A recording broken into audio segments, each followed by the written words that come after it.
देशलाई स्विजरल्यान्ड बनाउनु पर्छ भन्छन्। स्विजरल्यान्डको बाउ बढी मालिका यही छ, किन बनाउनु पर्यो स्विजरल्यान्ड?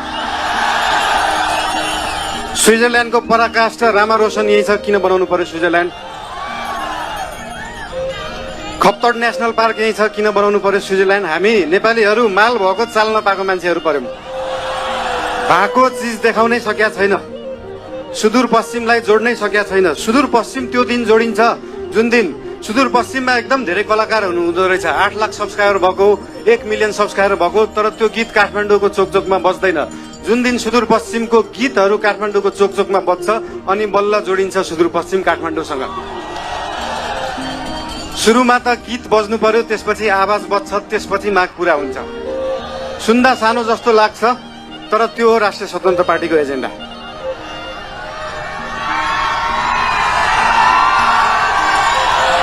सुदूरपश्चिमलाई सुनजिक पश्चिम बनाउनु पर्यो, राष्ट्रिय स्वतन्त्र पार्टीको त्यो हो एजेन्डा। तपाईहरुलाई आज यहाँ आएर भेट्न पाइयो, धेरै खुसी लागेको छ। म धेरै बोल्ने मान्छे होइन। राष्ट्रिय स्वतन्त्र पार्टी तपाईहरुसँग यहाँ भोट माग्न आएको होइन, काम माग्न आएको हो। काम दिनुस् है। तपाईहरुले भोट दिनु भएन भने पनि राष्ट्रिय स्वतन्त्र पार्टीले सुदूरपश्चिम बनाउँछ।